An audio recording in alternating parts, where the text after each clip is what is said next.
له کندوز راکړه شوې کورنۍ چې وژونکي جګړې ترې خاوند او ژڼی زوی اخیستی د سر او وړو ماشومانو د ساتلو لپاره خوست ولایت ته پناه راوړې.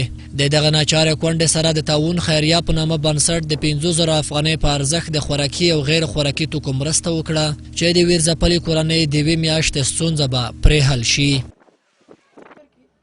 خو نور داسې خوشحاله وي که هر څوک داسې ماته مرسته کوي. یا الله خدای دا ته غیبانه کمک خدای دې ته اجرونه درکړي. داسې خوشحاله وي که بې اندازه. نور څه وایم خو داسې موږ په دې حالت کې ناسته یو، نه وس لرو نه کارګر لرو، خپله تور سره یې کله کورونان ته مزدوري کوو، لوښه مینځو، کاسې مینځو، په دې حالت کې وخت تېروو.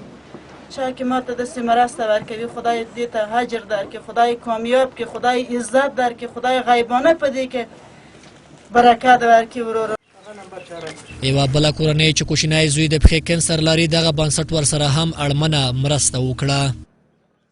مرسته ما سره د یوې میاشتې په خاطر د دوی یې وکړله که ما کور کې هېڅ نه لرل. ټولو خو میشتو ته ټولو خلکو ته معلومه ده چې د ما زوی د سرطان په مریضي باندې اخته ده او وس مې نه لرلو. دومره ما څه نه لرل چې ما خوړلی وای. دوی سره د خدای ښه وکړي چې دغه بنسټ یې ما سره د یوې میاشتې مرسته وکړله. د تاسې به وګورئ دغه په منځکه پراته دي. الله اجرونه درکړي، الله دې کامیاب که، الله آباد لره.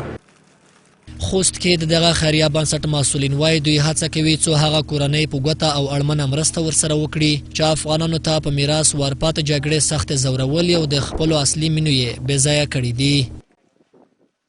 که څه هم دغه مرسته د یوې میاشتې یو ریاض مرسته ده، فکر نه کوم چې دا تر ډېره کافي شي.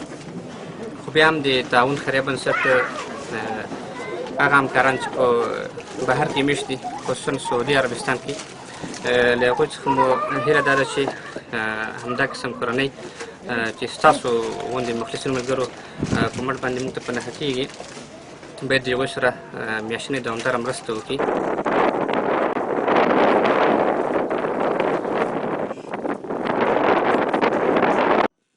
تعاون خیریه بنسټ په هیواد کې له هغو کورنیو سره مرسته کوي چې د روانې جګړې له امله یې خپلې مینې او د کورنۍ غړي له لاسه ورکړي او د بېوزلۍ ژوند مخې ته وړي.